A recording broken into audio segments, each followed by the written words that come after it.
Right, so we've gone from the 1960s to literally right up to date. And Patrick Henningsen has become, a regular AV speaker, and as his presentations are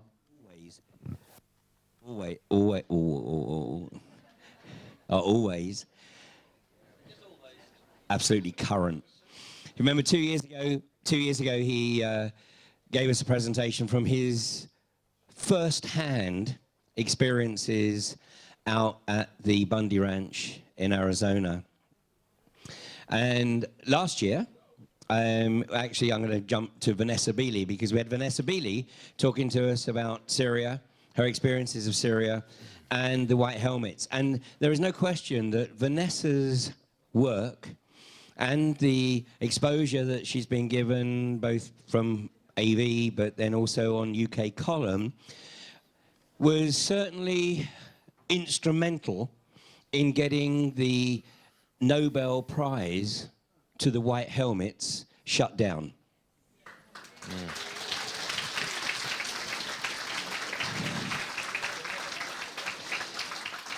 And pretty much your first clue as to whether somebody is actually doing any genuine research or simply regurgitating what they are being fed by the lamestream media is to ask them their stance on the white helmets.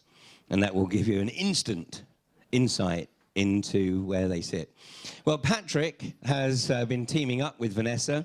He has been in Syria for the past 5 weeks.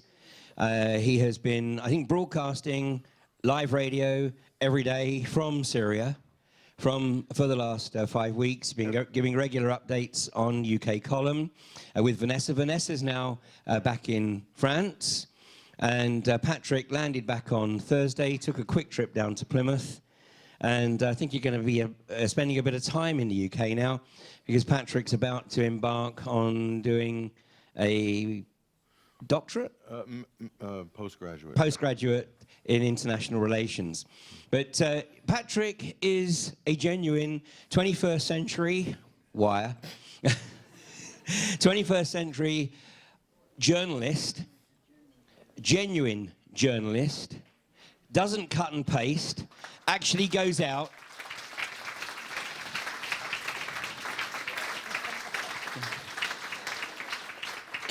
to the front line to get the information directly. He's what a journalist should be, what journalists were up until perhaps about 25, 30 years ago.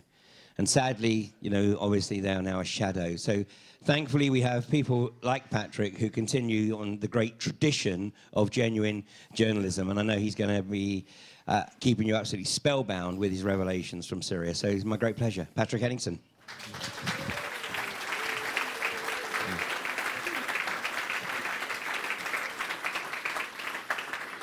Thank you, Ian. Thank you. And thanks, everybody. Amazing turnout this year. And I knew it was a great year, Ian, because when I arrived and checked into my hotel room, I had a queen-size bed. And I thought, I've arrived, really. So thank you for that. Just before we get started, Ian introduced me, he says I'm a journalist. It's almost like that word, the profession, has been given a bad name in recent years. So I'm almost reticent even to use the term. If I show you my press card, I'm an accredited journalist, but on my press card it says writer. And so when they ask me what I'm doing, what do? I say I'm a writer. I don't say I'm a journalist because it's almost like it's got a bad connotation to it. And we only have our friends at CNN and the BBC and now The Guardian to thank for that sad state of affairs. But anyway, let's get started. So when Ian contacted me to do this talk, he said, what are we going to do? We talked about a few ideas. And at the time when he was organizing this in December, fake news was the rage. This was the big theme in the news. So I sort of fashioned my talk, my presentation around this idea of fake news. And our website, myself as well, as an individual, has been put front and center in that debate by a number of mainstream media outlets and institutions. And so, but then I did this trip, which I just got back from, and I went to Syria with Vanessa Beeley and spent over a month there. And so I've got a two-part presentation. I'm going to give you what I think is the genealogy of fake news. And I want to impress on everybody that the biggest purveyors of fake news are the corporate mainstream media and organizations like those. So I'm going to show you that. I'm going to prove it. I'm also going to show you what the real problem is. We're going to get to the heart of the problem. And you know, we're all part of this. We're all part of the problem, but also we're all part of the solution too. So I want to map this out for you. And then I'm going to show you, I cut that presentation short, and I'm going to show you some images and some footage that I haven't shown anybody yet from Syria. And I'm going to show you images that nobody in the West, so you'll be the first to see some of this stuff. And I tell you, you haven't ever seen it in the mainstream media. So, fake news. The first thing to impress upon everybody, this is not a new problem. Okay? Let's go all the way back to 1938. 1938, and there was a broadcaster, a young, ambitious lad for CBS Radio by the name of Orson Welles. And he did a broadcast which became, it was the first big sort of hoax or fake news event. And it was the War of the Worlds broadcast on CBS Radio. And this was the mainstream media reaction to this. I'm going to just play a little bit of the original broadcast so you can just get a little feel for it here. The Columbia Broadcasting System and its affiliated stations present Orson Welles and the Mercury Theater on the Air in The War of the Worlds by H.G. Wells.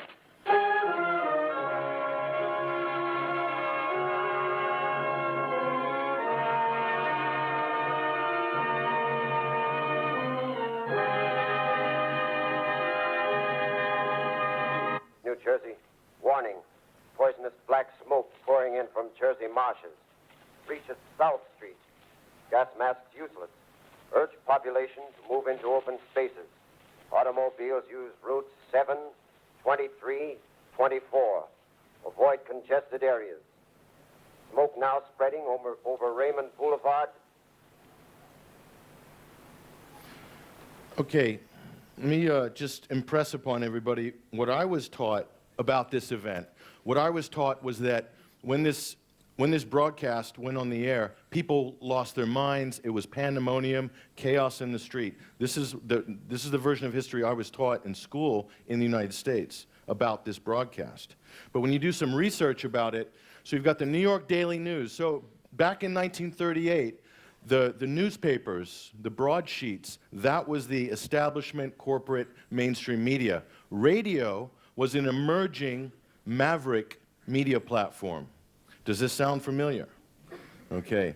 So what the mainstream media did was create loads of headlines across America saying pandemonium in the streets, you know, civil unrest, all because of this radio show and this irresponsible medium of communication, which is radio, and how it needs to, it's not fit for public consumption. It doesn't have all the pedigree that print has, okay? So they ran this fake news campaign about a fake news story. It's very sophisticated what happened. The reason is because advertisers were migrating to radio because they could buy slots for cheaper and hit a bigger audience. And they found the retention and the customer loyalty on radio advertising was much higher than on print. And the budgets were more affordable, so a small to medium-sized business in a local area could get into a radio advertising package, but not into the big newspapers, which was really reserved for big automotive manufacturers, cosmetic companies, and things like this. So they tried to demonize radio. In the same way, we see the same thing happening today with the internet. And so this fake news crisis, in my opinion, and I believe this is fact, it's a fake crisis created to marginalize certain social media platforms and internet platforms as a sort of go-to destination for breaking news and information, okay? So William Randolph Hearst, Joseph Pulitzer, they created wars back, 120 years ago. And before that, we had Horace Greeley, who helped to pump up the Civil War in the United States by pushing fake news in newspapers. And so today, the same exact thing we have with the Murdoch press pushing the war, First Gulf War, Second Gulf War, Libya, Yugoslavia, Syria, Yemen, and the list goes on and on. You can add a bunch of things in there, the Falklands, whatever you want. Okay? It's the same problem. So the biggest problem, the big ticket fake news item is war. And everyone needs to, you all know that, obviously, but you need to impress that upon your friends and your colleagues and people when you're having this discussion about this problem called fake news. Because the ramifications of these events are much greater than any election, okay? Because real people die in war, and it's a business. And that's what the mainstream media, that's what they do. And you can go back even further to the beginning of the printing press. And Alex Thompson from the UK column wrote a great op-ed for us and took this right back to the beginning of British politics and the War of the Roses. That's how old fake news and press control goes. You can go all the way back that far, maybe farther. So it's all up on our website. So this is how it all got started, okay? Hillary Clinton, Donald Trump, the talking point came, we've got to do something about this fake news problem. And there are all these stories flooding on Facebook, fake Hillary stories and so forth, and this was one of the reasons, along with Russian hacking and et cetera, that Hillary Clinton lost the election, so the establishment media says. So we came out pretty early and said it's a hoax. And they still haven't, it's dying a death right now, the whole Russian hack thing. So because people like us and other good independent outlets took this stance, we became a target. And me particularly, individually, became a target because of that. It has nothing to do with fake news. And I challenged, I'll show you in a minute. So I woke up one morning to find out we're featured in the LA Times, which is one of the major newspapers in the US. And I was getting emails from everybody, you're in this fake news list.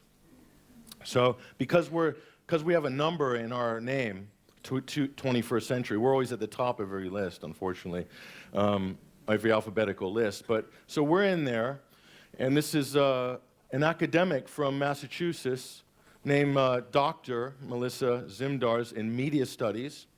And so she's put together this list for her students as a guide of which websites are fake and which ones are conspiracy and which ones are clickbait. And so she circulated this to her students, and then it got picked up by the national press, and now she's an expert on all the networks about fake news. And Activist Post is on there. I think even Robert Perry's Consortium News and Paul Craig Roberts and some really good independent people have been included on this hit list, okay, along with some really dodgy websites. So, and The Onion, which is a satire site. So what they're doing is trying to frame people like us and people like the UK column and other independent voices who aren't aligned with any particular government foreign policy to basically demonize us as fake news or Russian, some sort of Russian agents or something like this, as the Washington Post did. So she's got a PhD. Okay, so then NBC contacts me. This is the biggest investigative, this is like the Newsnight or Panorama. This is the biggest, second biggest investigative program to 60 Minutes. So one of their producers emailed me and says, I'm reaching out to operators of websites that have been identified as sources of unconfirmed news stories. And I'd love to talk if you're available. And so I emailed her back and I said, to be completely honest with you, my experience with media outlets like yours has been hostile, including exchanges on this very subject with the LA Times, who you're probably aware launched the fake news campaign.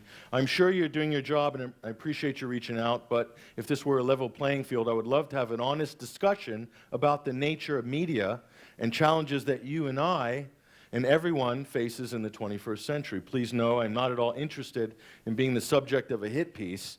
And then I offered her, my time, and I said, if you want to talk. I never heard back from them after that, not surprisingly. So they were kind of hovering over us, trying to throw some bait out, see if we'll bite. And the same thing, I had a similar exchange with the BBC indirectly through a third party, which was bizarre, to come on and talk about MH17, because I had done an investigation on that. So they're constantly at it, basically. And so then, the University of Washington, I don't know if this is a government-funded study, I think it might be, launched this study on analyzing fake news. And this is Kate Starbird. So it's the University of Washington, great university, and they're getting grants to basically map out the alternative media. And who have they singled out as the sort of, I was the only person named in this study, which was bizarre because I'm not the biggest alternative media outlet. But so she said, the domain, my website, is owned by, and operated by Patrick Henningsen, a journalist who has worked for RT News, The Guardian, Global Research, and Infowars.com. I've actually never worked for The Guardian. I've written for The Guardian, but never worked for them. And I don't get paid by RT, even though I've done over 150 live segments with them. I don't get paid. So Global Research, I've never worked for. I've had stuff republished by them. Infowars, I did work for 1 year in 2011. So, but the point is, this is a government, possibly a government-funded study, high-level academic study. They don't know what they're talking about, but they're out to basically smear people who are out doing it really on a shoestring, and maybe because they're afraid of what we're putting out, okay? And so she even sort of took the mickey out of our mission statement and made fun of the fact that we are trying to empower our readers with critical thinking skills. This is supposedly a bad thing, according to the University of Washington. She says, examining the About page of 21st Century Wire, you can see how the site leverages and somewhat techno-utopian rhetoric of freedom of information and citizen journalism, explicitly encouraging readers to use their own critical thinking skills. How dare? These are her words, okay? And she's Stanford educated. It's a top university in America. Skills while implicitly complimenting them. How dare you compliment bloggers for getting off their you-know-whats to do some work. And on those skills, and perhaps activating a sense of confidence in their abilities. Shame on you. You can handle this, he says. We'll give you the facts and you have to decide for yourself. Horrible. Absolutely horrible. So the site also claims to be outside of both corporate and government control. They claim. They claim. The first claim represents somewhat of a natural counter-positioning, i.e. alternative media against corporate mainstream media, but the second claim is somewhat disingenuous, as the domain often hosts content or cross-posts stories from RT, formerly Russia Today, a media outlet funded largely and controlled by the Russian government. So you can't repost or quote anything from RT because then you're under the control of Vladimir Putin. Okay, so this is what passes as high-level academic research in America right now, today, and she gets million-dollar grants. Okay? She's had these sort of grants in the past. I don't know what this project was, but it's a total waste of money. That's our mission statement. You can go on our website and read it. I don't think there's anything wrong with it. In fact, I think it's pretty good.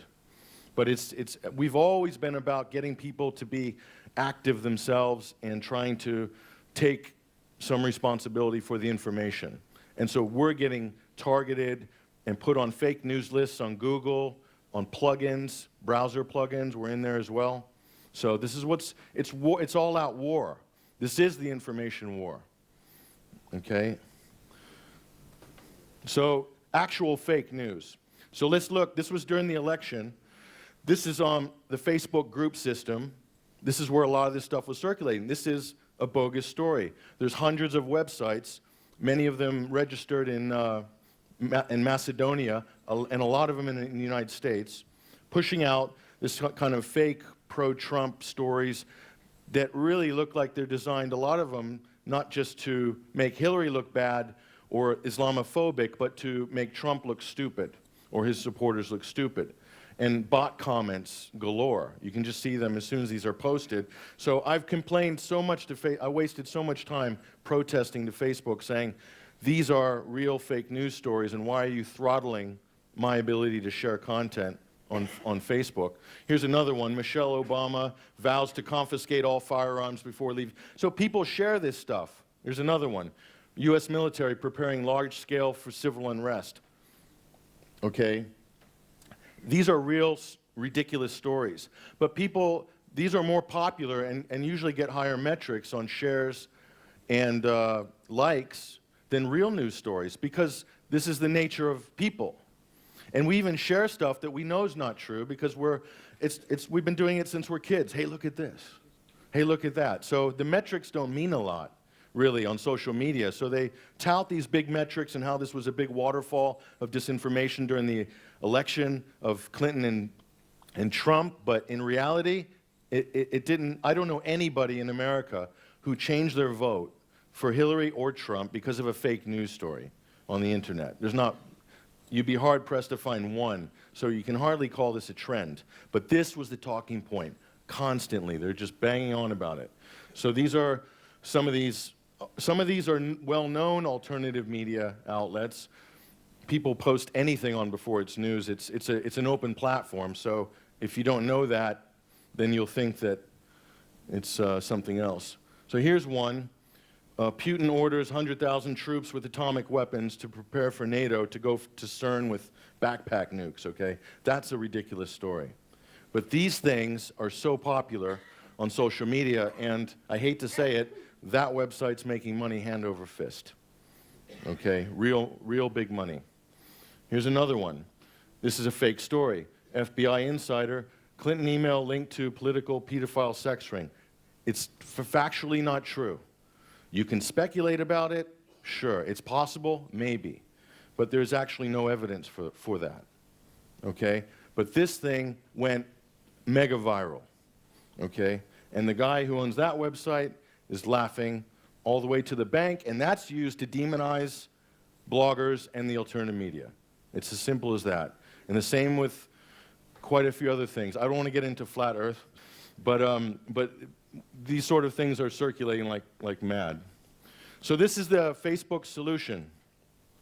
To put together a coalition of Google, Facebook, the New York Times, NBC, to police fake news on social media. It's called the First Draft Coalition Project Crosscheck. Okay? So they are going to decide what's real and what's fake. And so they've put these little things now you see on Facebook, which is meaningless. I mean, anybody who doesn't like what you're posting, if it's critical of Israel, for instance, you could get a bot to say it's fake news, and then Facebook will flag it, and then you're out. So the whole thing is ridiculous, but I think it's also organized. So who's to blame?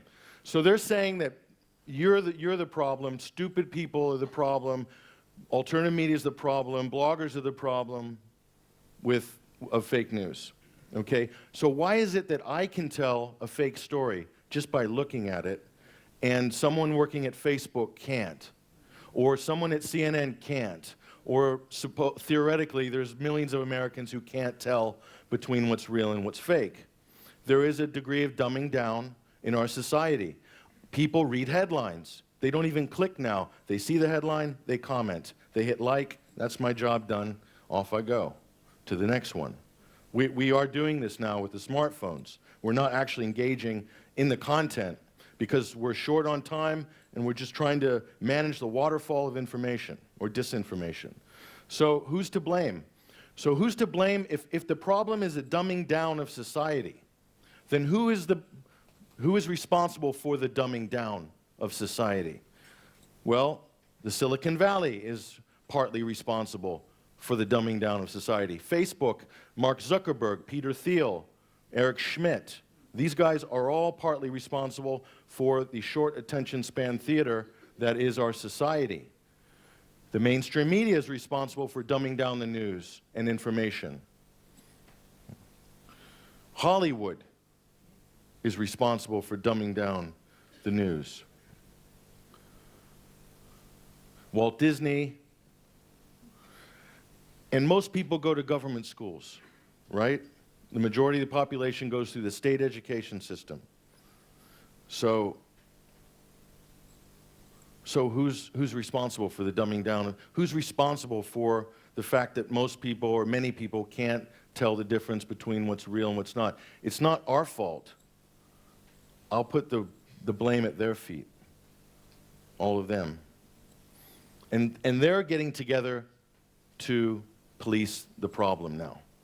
Okay, that's where we're at. So Channel 4 did their fake news week.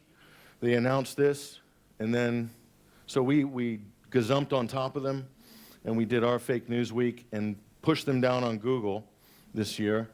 We ran a fake news Final Four, as you can see, the two brackets, and I think the CIA ended up edging out CNN in the end. And we ran polls as well, so thousands of people voted in that and engaged in this situation here. So, and then we did the Horace Greeley Award, and our readers nominated some journalists, so you can see some familiar names on there from CNN, the BBC, etc. And guess who won the Horace Greeley Award? This is the People's Choice. Jon Snow. I don't know why. I have nothing to do with it. He was nominated. And I think one of the things that got him the award was he ended up doing a hit interview on this MP from Aleppo, Faris Shahabi. And it was a brutal, brutal piece of television. Channel 4 is giving the BBC a run for their money, if not surpassed them already. Okay? And so what they should be reporting is, so Faris got a letter from ISIS saying, we own your factory now, when they took over East Aleppo, and you can buy it back from us, right? And so they destroyed thousands of factories in East Aleppo, these rebels. That should be the story. That's what Channel 4 should be spending their time and money on, but they're not. They're demonizing people who are suffering, or people like this man who are trying to do something to defend his own country. Okay? So fake news, fake narratives. So as far as Syria goes, peaceful uprising, freedom and democracy, civil war, moderate rebels, forces loyal to Assad, meaning the Syrian army. That'd be like British soldiers, forces loyal to Theresa May. You know, it's ridiculous, right? Forces loyal to Donald Trump. Barrel bombs. These are all part of the fake narratives that have constructed and got people to accept a certain degree of military intervention or support for a proxy war in Syria. And the regime, when you hear this word, the regime, I even sometimes accidentally almost comes out of my mouth because it's just habit. The regime, Syrian regime. But that frames the whole narrative immediately. So there's the regime. Oxford educated, best British universities, to educated, civilized, erudite people have been demonized as murderers or mass murderers, killing their own people for sport. Okay, that's the narrative that we've been implanted on. So we've got technically an unelected head of state or prime minister, unelected. So is that not a regime, or does she have a mandate? Does she have more than 50%? He has 85%, right? How much does she have? And this guy, what's his mandate? Below 50%? So the Trump regime, it's equally or more, it's more fitting for these two than it is for that man, okay? That's a statement of fact, in my opinion. Well, it can't be a fact if it's I don't know. But anyway, so that's 2009. That's John Kerry having dinner with Bashar al-Assad and their wives. And I sat in this restaurant which is empty right now because of the war. One of the best restaurants in old city of Damascus. And Kerry sat there, smiled, and they toasted, and they stabbed that country in the back 2 years later, if not already preparing to do it as they had their starters. Okay, amazing. But it's a media war.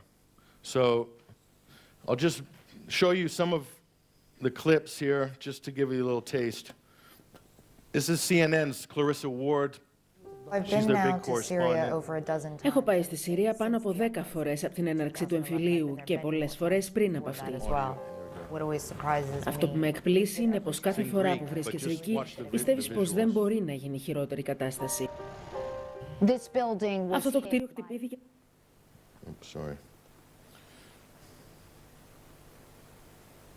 Παλούν το διπλό. Κάνω η κατάσταση προς το χειρότερο. Nice shot. Good, isn't it? Is it real? Debatable.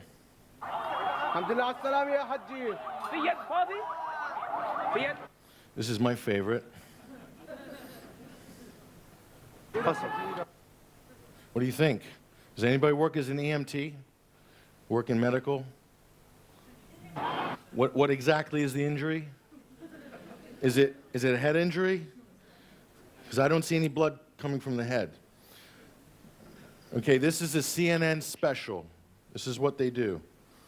So she's running around, and this is her fixer. His name is Bilal Abdul Karim. He's an American journalist who is with Al-Qaeda and Al-Nusra. So let's see what Bilal has to say.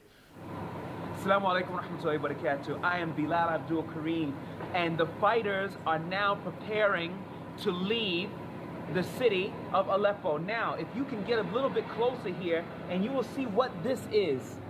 This is an explosive belt. And as you can see, this is what he's wearing. This is what a lot of the fighters are wearing. Why? Because... Where do you think that guy with the mask is from, by the way? He definitely is not Arab. I can tell you that right now. They don't feel that they can trust the regime to maintain its word that they will have the safe passage to leave. And if they are stopped, they are prepared for a fight. So he's basically saying they'll blow themselves up because they don't trust the regime. This is before Aleppo was liberated in December. And Vanessa Beeley was in Aleppo. We documented it. Other people, RT did as well. The regime were not shooting people coming out of East Aleppo. There was no genocide. Okay, this is all basically well-crafted propaganda on multiple media outlets, all coordinated as well, streamlined. So there's Clarissa in her costume, speaks 6 languages, won all these journalism awards. So she's been anointed by the establishment to be the keeper of the story in this case. But what is it really? I think it's more like that. CNN is a machine that churns out Pentagon and CIA information warfare daily. That's what they do. You just have to look at their product to make that assessment, because it's pretty obvious. And we get, this is garbage, pure garbage journalism. And this is what passes as infotainment or terrorism infotainment by the mainstream media, the jihadi John narrative and so forth. That was all designed to get people in the right frame of mind to accept or to vote yes on a war or bombing campaign against Syria. And so in the last days of Aleppo, some of you have probably seen this, but in the last days of Aleppo, they had all sorts of things going on the telly. Final messages are flying out of Aleppo, Syria. They're taking social media by storm simultaneously. It almost looks like a coordinated PR campaign. No place now to go. It's the last place. This may be my last video. This might be close to, if not the last communication. It's the last time that I talked to you. It's almost as if they were hoping these final messages would trend and get picked up by mainstream media. Bombs are everywhere. People are running. They don't know where, just running. We are here living a genocide, literally. People are executed. It's as simple as that. It's almost like these are just innocent civilians with no message, no strategy, no politics, just people simply fighting for their lives. One day, saying goodbye to the world on social media, the next day giving interviews to BBC, CNN, and Al Jazeera, all in prime time. Well, they're not. These are activists. Some of them just recently joined Twitter and clearly support the revolution. They have thousands of followers. Some call themselves journalists and are verified on Facebook, like Bilal Abdul Karim, an American who has no problem pushing al-Nusra propaganda. You know, the rebels. This guy is a member of the White Helmets, who were founded by a British ex-military officer and have been funded with millions by the US and UK. And then there's a little girl named Bana, also joined Twitter not so long ago, in September. She's already verified and has over 200,000 followers. Bana is 7 years old and tweets in perfect English from the heart of East Aleppo with a little help from her mommy. She, of course, also had a final message just in time. So what do all of these people have in common? They want you to think there's one side to this story, one truth, that Assad is randomly going from city to city and killing his own people for some crazy reason with the help of Russia, even though the whole world is watching every step. They want you to think that these civilians pouring out of Aleppo are running from genocide committed by the Syrian army, and those who celebrate on the streets are dancing on children's graves, while Al-Qaeda infiltrated rebels are bravely and heroically defending civilians in East Aleppo. The question is, do you buy it? Because millions of people do. And they did. The last clown of Aleppo. This could have been taken 10 years ago. They made a story. This was the last clown of Aleppo, and he died in a Syrian or a Russian air. It was the last doctor, the last clown, the last baker. It was just endless, okay? So this is real fake news. Women in East Aleppo chose suicide to avoid mass rape by the Syrian army, the Daily Beast. This also was covered on CNN. And who wrote this story? That guy, former head of communication at the Henry Jackson Society in London. He's been advocating for this war for a very long time. So this is really dirty, okay? Just outright making stuff up. And do they get censored, the Daily Beast or CNN, as a fake news outlet by this new policing system? No. Think about the gravity of that. That's what pushed out casually.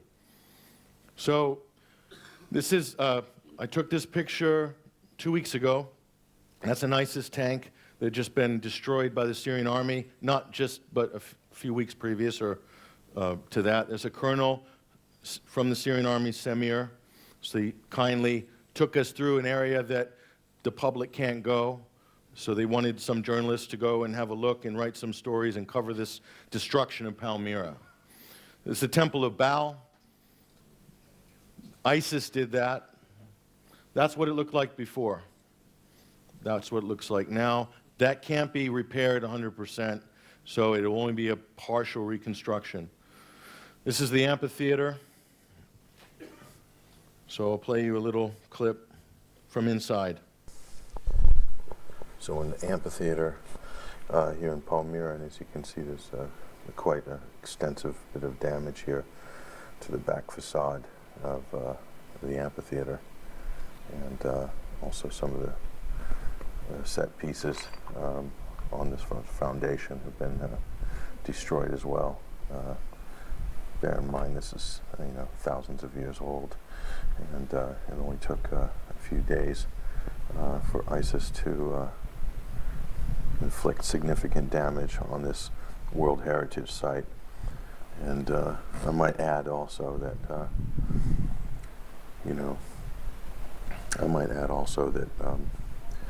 ISIS, 2,500 fighters hundreds of vehicles had a clear path from Deir ez-Zor right through the desert, while the U.S. had eyes in the sky and jets and also satellite reconnaissance. They could have stopped ISIS at any point, I think, if the mission generally was fighting ISIS, which the U.S. claimed they had entered Syrian airspace in the summer of 2014 on that basis. So it's hard to believe. So that's Palmyra. And yes, they could read the logo on my shirt with that satellite, I'm sure. So Homs, so we had a chance to witness, Homs was just devastated, and this is where the real fighting began. These are the first people to really take up arms and get organized, and it's just beyond words to go through this neighborhood, and also to hear the stories from the residents about what they did to the residents who didn't comply with the Sharia code or whatever they were doing. It's not even worth repeating here. I may write about it at some point, but it's beyond the worst horror movie that you can imagine. It's even beyond Hollywood, if that's even possible, as sick and twisted as Hollywood is sometimes. So the government, to stop the fighting, I think the al-Nusra is the dominant terrorist group, which they still call rebels, some Western politicians, media outlets. So they're getting beat and cornered in a lot of areas in Syria. So the Syrian government and the Russians have guaranteed their safe passage to stop the fighting. In exchange, they can leave with their arms to Idlib, which is in northern Syria. It's like a little Islamic state that's being formed right now, but they're happier just to put them all over there, all the lunatics in one basket, and that people in these communities can go back to normal life, okay? So there they are, coming in on green buses. This was about sunset. We came. There were no other Western journalists there. And Russian security was there as well to guarantee an extra layer. But they had their arms. Al-Qaeda is armed, okay? So that's Jabhat al-Nusra. That's al-Nusra. It's the same as ISIS. It's just a slightly different flag, different brochure. It's the same thing, okay? So they're getting ready to go on coaches, just them, their families, their kids, and belongings, and probably suitcases full of cash, I'm not sure, but off to Idlib. That's al-Nusra, armband. So these are not nice people. These are killers. And we spoke to residents in Homs. They're not nice people. So this is interesting here. 3 generations, father, son, grandfather, all armed. And that young lad is probably about 16 or 17. And he's holding his weapon like a trained special forces fighter. But anybody who's not in agreement with them is an infidel and therefore must die. And sometimes in the street, on the spot, or tortured, imprisoned, and then executed. So it's a particularly vicious brand of freedom and democracy if these are the moderate rebels. But it's sad because that boy was 10 years old when this war started. So he's a product of the war. That's the serious part of this that is not being covered in the media. So let's quickly just give you a little power of media, okay? And babies. So this is the money shot. If you're New York Times, Washington Post, so I took this. I probably could have sold it to Reuters or AP and made a couple $1,000. I don't know what they would pay. But anyway, that's the money shot. So what they don't show you is what happens right before that, which we have. I don't know if this was his baby or not, but someone from the Qatari Islamic Charity in Idlib is handing him this baby. Could be his baby. So he's getting the baby. Because they noticed there was a bunch of Western-looking people with cameras behind the buses. So the babies started arriving, which was interesting. There he goes. He's getting it there. And there you go. There's the money shot, you see?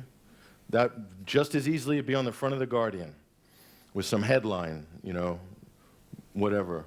But that's, in a nutshell, that's the light manipulation. But these are hardcore terrorists and more babies.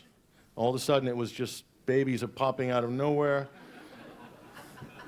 And he dumped that one 10 feet later. Peace sign as well. And kissing the babies. Baby chair. I mean, we laugh, but these are hardcore killers, right? But look how sensitive they are to Western media coverage. They think that if we're CNN, we've got their back. Because CNN's had their back. The BBC's had their back for 6 years. So they see us, they're, wow, great. They love the West, these guys. There's the governor of Homs. He went on the buses. I interviewed him afterwards. Vanessa also interviewed him. And he said people were in tears. They had to leave their home, that all of their generations are from their town, and basically be deported. So as bad as it is, yeah, they're terrorists, they're whatever, but you know, imagine it's going to be difficult for them in their relocation process. And the kids, the wives, I'll never forget that look, a combination of anger and confusion, people covering themselves up to hide their identity.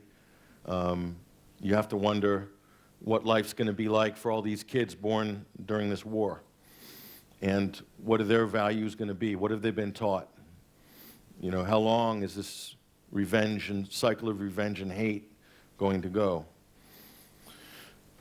Much of it imported from the Gulf.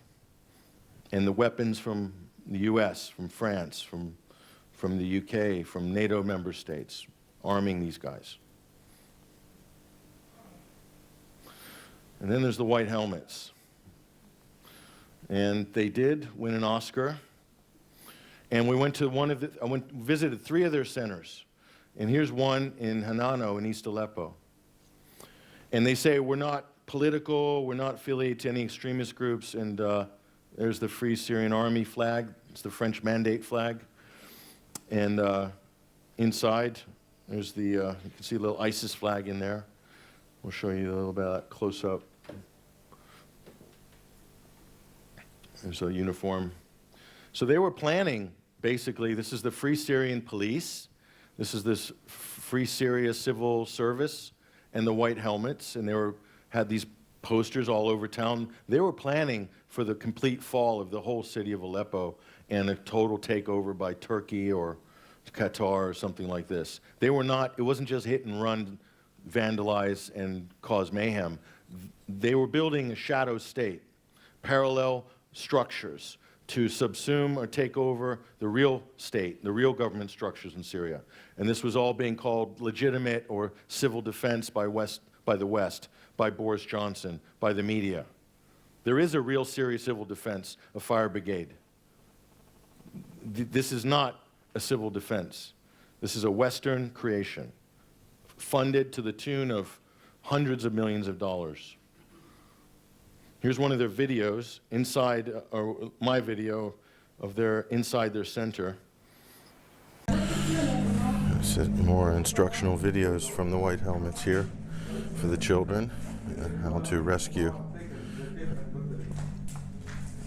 We've seen this literature before. Interesting.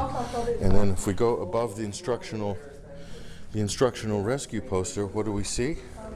ISIS. The ISIS flag in the white helmet center. Daesh. Nusra? Oh.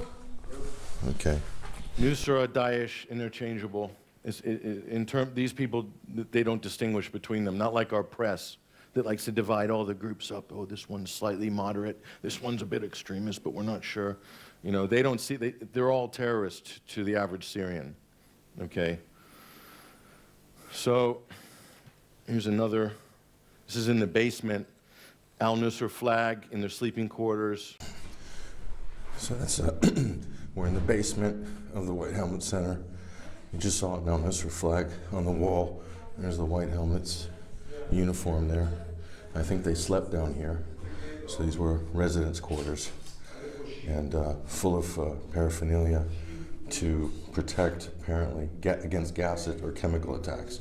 So they must have known these chemical attacks were coming, but reports suggest that so many reports of al-Nusra involved in chemical attacks, so no coincidence the White Helmets are prepared. There it is for yourself. The reason I was struggling to talk because it was wasn't very clean down there, dust. So I'm in al-Nusra, Jabhat al-Nusra, Al-Qaeda in Syria headquarters in East Aleppo, just 20 meters. Again, I have to repeat that, 20 meters from the White Helmets, the center. And it's pretty clear how many schools they commandeered in East Aleppo, the terrorists. There was a reason for that. And using schools, hospitals as human shields in whole communities, in fact. That was the strategy. And it was to sort of deter any retaliation or to minimize targeting against them. These are terrorist groups, internationally recognized by now. Incredible. This was interesting. Does that look familiar to anybody? You see those jam sandwich stripes? Look familiar? Once in the back of there's a few makeshift hospitals. Got a few ambulances here. I think this one might be supplied by the UK. I'm not sure, but this one's definitely Turkish there. So again, this is right out the back of the White Helmet Center. Look at that. This ambulance looks familiar. Look at the red seat.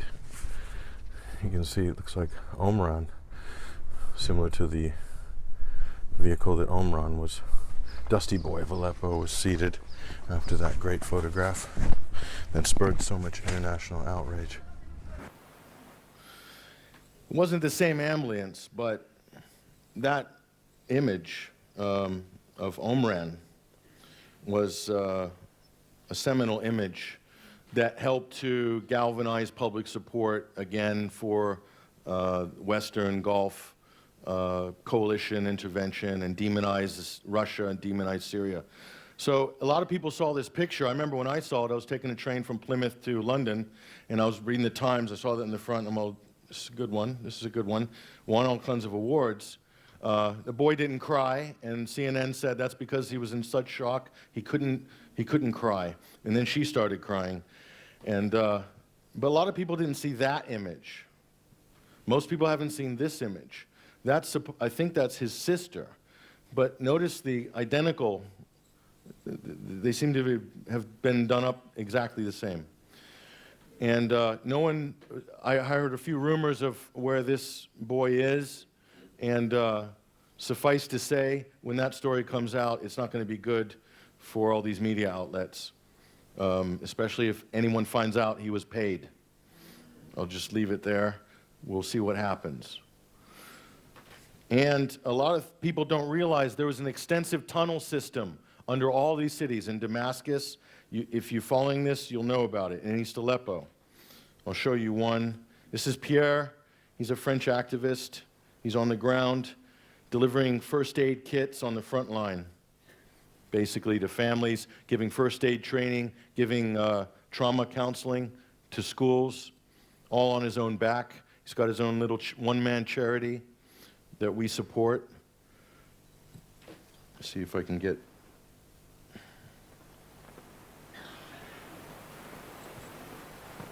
I'm not sure if I can get him or not. Here we go. Senior terrorism expert Michael Wise. It's funny because this group you're talking about for CNN, it is the same as Daesh, the same as Jabhat al-Nusra. This group are terrorist group here. I mean, there are people who were shooting on us every day, and there are people who were condemning people in the Islamic court for nothing sometimes, but just in the name of God. The CNN says that these were rebel. This was a rebel, the representative rebel council, No, the Levant Front. My ass. Sorry, but the Levant is a Islamic terrorist group. Yeah. They have nothing to see with rebel. If a rebel exists, because in Syria there is an opposition like in any country. Yeah. But this group is like Jabhat al-Nusra, like Daesh. There is no difference between them, and they are not the representative of anything here. Yeah. The biggest representative in the ground, the real representative, is Jabhat al-Nusra. Mm-hmm. And Jabhat al-Nusra, if you want to deal with Jabhat al-Nusra, to have testimonies, whatever you... Good luck. Yeah. No, it's the same. They are like Levant. Yeah. They are the same, but just they are Islamic terrorist groups. They are killing the people. They bring the war. You see that? All this shit? Yeah. You see all this building? This building have been destroyed because the terrorists came here. They took this city, they took these places, and they shoot on the other side, and they keep people hostage here. This building, this life are destroyed because they came here to bring a war. Just. And Pierre witnessed in West Aleppo, he tended to people dead on the street at least a few times from gas canister bombs that coincidentally do exactly what the barrel bombs do that we're told in the media. Okay, in West Aleppo, they're randomly getting pelted for years with these hell cannons. That's what he's talking about. So they brought the war. They occupied half of the city in 2012, and they brought the war and used the population as human shields. That's what all the evidence suggests. Here's a white helmet. And we've got dozens of these photos, by the way, up on our website. Dozens. Different white helmets with Nusra or armed. Okay? White helmets by day, terrorists by night. If it was once, okay. Twice, fine. But 50? And that's just what we have. I'm sure there's more. So it's a total fraud. And our taxpayer money from the US, UK, France, countries like this, that's what we're funding. It's fake. There's the breakdown till October 2016. Those are all publicly verifiable, undisclosed sums. We have no idea. Crowdfunding this stuff. Okay? That's what's going on. You can crowdfund covert operations now. This is the world we live in. Okay? Now, Vanessa put in a FOIA request for the European Civil Protection Humanitarian Aid Department, and we're still waiting. I think they fobbed us off once. But anyway, how many millions in there? Could be $250 million, could be $500 million. Maybe a big chunk of it's going to a big PR company in London, maybe, to synchronize all the media reports. Maybe. We don't know. And then this was for the crowdfunding, like, seriously. Like, there's any women even allowed near the White Helmet Center, or even on the street in East Aleppo, unless they're completely covered. That's what was going on there. There's the real serious civil defense. Some of these guys can't even show their identity because they're afraid of becoming a target by Nusra. But some of these guys got killed as the White Helmets took over Aleppo, took over the fire stations, stole all the equipment, etc. Vanessa's reported that already. This is in the school. This is the kiddies' lockers, which are now, you know, AK-47, Kalashnikov, Dushka. Is an ammunition locker. And so that's a school. So when you see on the media, oh, they're targeting schools, the Russians, or the Syrian Assad's targeting hospitals and schools, that's where al-Nusra is. They occupied 300 school facilities in East Aleppo out of 500. And using it for that reason. And we talked to these kids too, very sad. Many of them haven't been to school in 5 years, 6 years. Or they're being taught maybe in the mosque. So who knows what they're being taught there. And they don't know what they want to be when they grow up anymore. That's the sad truth. So it's a big problem. going forward for Syria. Even if the war stops, they have a lot of stuff to deal with, and a lot of psychological stuff too. Okay, this is Al-Qaeda, Libya, I forgot what organization, basically saying that democracy is haram. Democracy is forbidden, or it's evil, a product of the West. Those are the moderate rebels, the FSA, the Free Syrian Army. That's who your politicians are bigging up all the time, sending weapons to, giving political clout. Let me just show you one of the tunnels here. We talked about this. They building about him, but it's not finished because I think the war is finished, and they go. They made a tunnel? Is that? This is like. They underground, yeah. Underground, yeah. To make hospital in the ground and connect with the main hospital. They make they.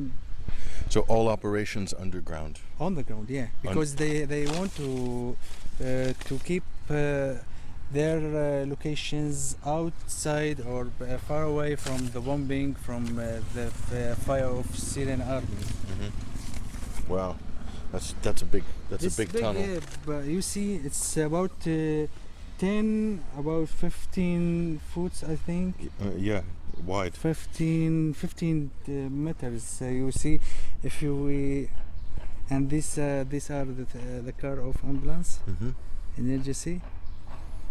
Wow. So you could drive a car in the tunnel. Yeah. It's big enough. Wow. So they had tunnels between the buildings, between the main facilities. The main hospital, Omar Abdelaziz, and there. Wow. That's amazing. And everything underground. How many of you seen this on the mainstream media? Anybody? We've got $1 billion media machine in Europe. Where do they? It's a good story, you think? It's decent, worth knowing about, maybe getting some insight into the war. Okay, here's one. This is in Jabhat al-Nusra's playground yard, which used to be a school, next to the White Helmets. White Helmets are behind this building, and so I think it was in Al Jazeera. One of the media stories said that the Russians were targeting the White Helmets, and they showed this crater, and of course I'm standing next to this crater here, and it's in al-Nusra's base. So everything's lies and manipulation in terms of how they've covered this war. Chemical attack a couple weeks ago, beginning of April, that caused the U.S. to open cruise missile salvos on Syria in Idlib. And so here they are inspecting this chemical weapons attack. I mean, who buys this? Look at these guys. What is this? And if you know anything about chemical weapons, they kind of explode them in the air before impact, so it comes down, at least in the real world. But so this passed for an investigation, good enough for The Guardian, good enough for our press. It's completely fabricated. And 2 countries blocked the independent investigation at the UN with the OPCW, the US and Britain. Blocked, and they don't want an independent investigation. They don't want a forensic investigation because they already got their story. They have their narrative. End of story. And Assad's using chemical weapons against his own people. So there you go. So Donald Trump, I know how to defeat radical Islam. This is yesterday. Does he really? So there he is, bowing to the king of Saudi Arabia, the biggest state funder of radical, violent terrorism, one of the biggest on the planet. And there's Donald Trump, tough guy. So, so here's some of the, this is one of the mothers of, in Graham Downing's presentation, he showed Vanessa reporting on UK column about the Rashidin bombing. And this is one of the mothers who kept her kids in the bus because she thought something was dodgy, luckily. But she was crying by the end of that interview. And people were coming up to us wanting to talk to us. They were starved to tell their story. It was frantic. It was mental. And then we went to see some of the buses. These buses weren't in the immediate blast vicinity, but they were nearby. All the windows were blown out. Spoke to the bus drivers. They didn't see any white helmets there. They saw basically a stage setup and people filming it. This was a giant snuff film. That's what it was. 126 people, kids, killed in a giant snuff film, to be used in our media and to be used by the UN, to be used by the stakeholders in this war. And they lured them with, this is one of those chips that was in the bag. This was on the floor of the bus. A cheap little crisp, because they starved these people for 48 hours in the bus waiting for a transfer, to the point where they would get out and eat anything. And then they detonated this truck. So you didn't see any of this on the 11 o'clock news, unfortunately. But if you did, this war would not be happening. I'm telling you, it would not be happening. This is a factory in East Aleppo. They took out 1,500 factories in the first few months. Targeted, textiles, pharmaceuticals. This was an economic rape. And all the machinery taken on the back of lorries, disassembled, packed with engineers from Turkey, sent to Turkey. This is a coordinated operation. That's the story. Jon Snow, that's the story. That's Faris Shahabi's factory, one of them. But this is what he's doing. He turned one of his factories into a school for poor kids. That's Faris there.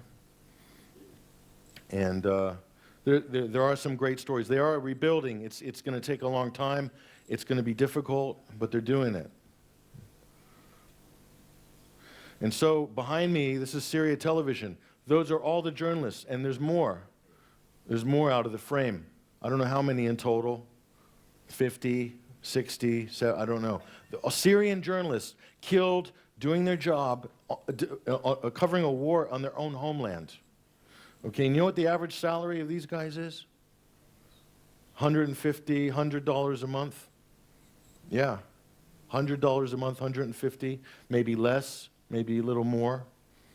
Clarissa Ward's probably on $3.5 million a year to put out lies that's causing people to die. And these guys have given their lives serving their country as journalists, serving their communities, and you will never know their name.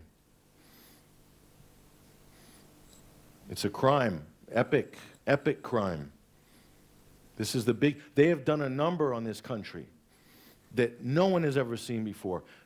100+ countries have ganged up to destroy one ancient civilization and the last secular Arab nation state in the region. They've done a number on this country like we've never seen before in modern times. And it's in a medieval fashion, the savagery and the barbarism of it, all given political clout and cover by our governments, by our media. I blame the media especially. These people have been running with this narrative. I've even seen them go over here, see all these things that some of them I've seen, and they write this whole different story when they get home. Because it's good to be on $100,000 a year. It's good to be on $150,000 a year with a pension, I guess. But who's paying? But the Syrian people are paying. They're paying for the pensions of all these rich Western journalists. They're paying in blood. That's a fact. Total lies from A to Z. There's hardly any bit of truth in any of the coverage over the last 6 years. I'm hard-pressed to find anything. So this is my final day in Damascus. These are my final thoughts.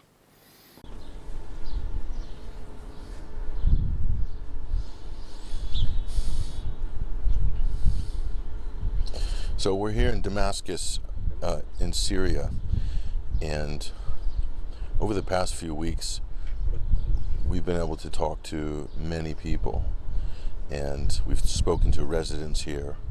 We've spoken to people from all over the country, people who live here, people who are from here, and people who have stayed here, people who could have left but didn't leave over the last 6 years of the crisis here in Syria.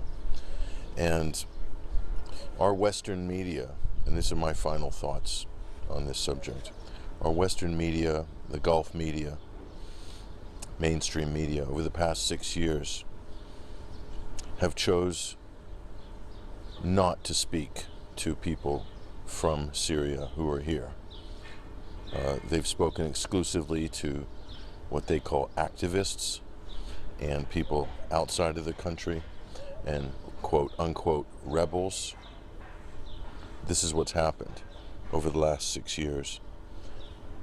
They've given extremists political clout, and because of this, because of all this, because of only airing that one extremist in most extremist minority side of all events happening here in this country over the last 6 years, the media and politicians who echo their reports are responsible for dragging this conflict on for 6 years.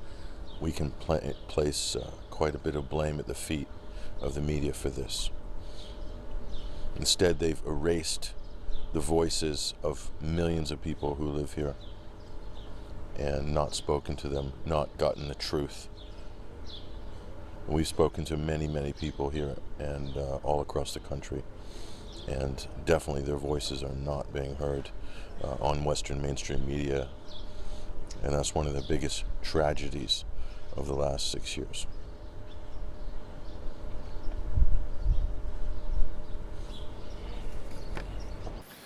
So that's what. So I'm just sharing with you what I learned. Okay, I'm just presenting you what I've found. You know what I learned after a month in Syria was that everything that I thought happened it validated all the things that I suspected. It just put a final stamp on it.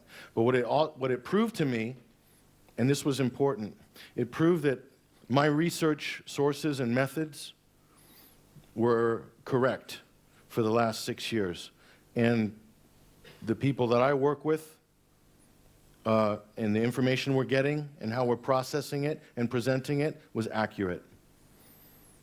And so it does give me a little bit of confidence to say that we were right all this time.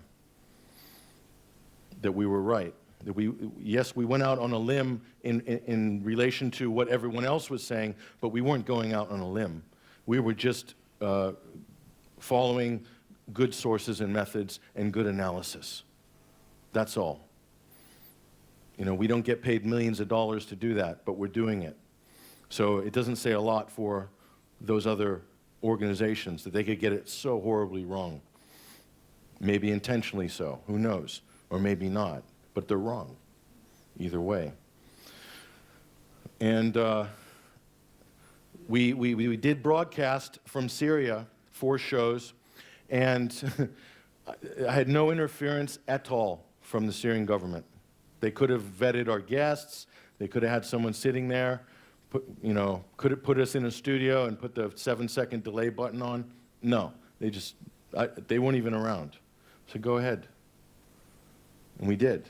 And I did the same show that I do in America and here in the UK. And we're the first Western radio program to broadcast live from Syria. And we did it 4 weeks in a row. So that's a first. And we did it with ACR on the shoestring.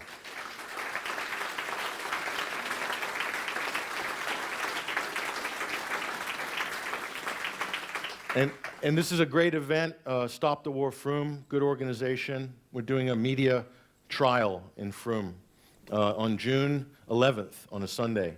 And there's some flyers around, a few posters. I do encourage people.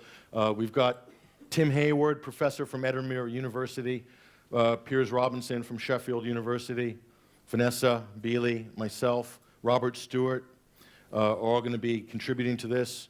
And so that's happening. I encourage people to support Sheila Combs, head of this organization. She's doing a great job, working really hard. So it's going to be, I think, worthwhile, okay? And lastly, this is how we survive. This is how we fund what we're doing. I don't get any money from Putin or Assad. Someone asked me, you know, did the Syrian government pay for anything? We paid for everything, and let me tell you, it was not cheap. So that was an expensive endeavor. We had a lot of listeners help us out, thank God, and helped us get there. But there was still, it was expensive. We didn't pay, we paid for everything, petrol. If we needed security, we paid for extra security. But sometimes we had the army. When you get close to a site, the army's there, so you have to go with them anyway. Cars, drivers, hotels, food, everything, batteries. So we did it, and at a fraction of the price of what a bigger media outlet would do it. But subscribe, check out 21wire.tv. Just go to this 21wire.tv. If you want to support us, subscribe monthly, please do. We appreciate it. Any level of support, we totally appreciate, and it's going to allow us to take it to another level. I think we took it to another level this year. We're going to take it to another level next year and the year after, so we're in it for the long haul, and it's going to be hard work, but we need your help, support to do that. So we appreciate everybody. There's some subscribers and people in here that are also members, so I know who you are, and if I don't, please come up and talk to me afterwards. But thank you very much for your time. Thank you.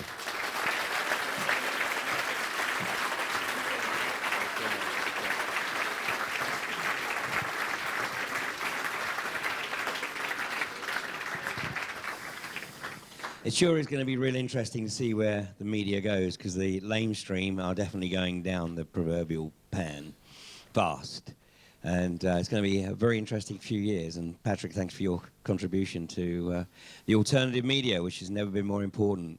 And we're going to continue in this vein after lunch with Olsi Yazexi, who's come over from Albania. Now, Albania is not yet in the Syria situation, but it's in the prelude to that. And for those of you who remember John Perkins' presentation way back in 2012, you know, Confessions of an Economic Hitman, and he showed the stages that the globalists go through to subjugate nation states and to pillage their resources. And Albania is in a situation today where the globalists are just starting to get their tentacles around the country. And who's involved? None other than Tony Blair. So if you want to see how all this fits together, then we're going to get back here, please, at 1:45 this afternoon for Olsi Yazexi. So have a great lunch, and we'll see you in a little over an hour.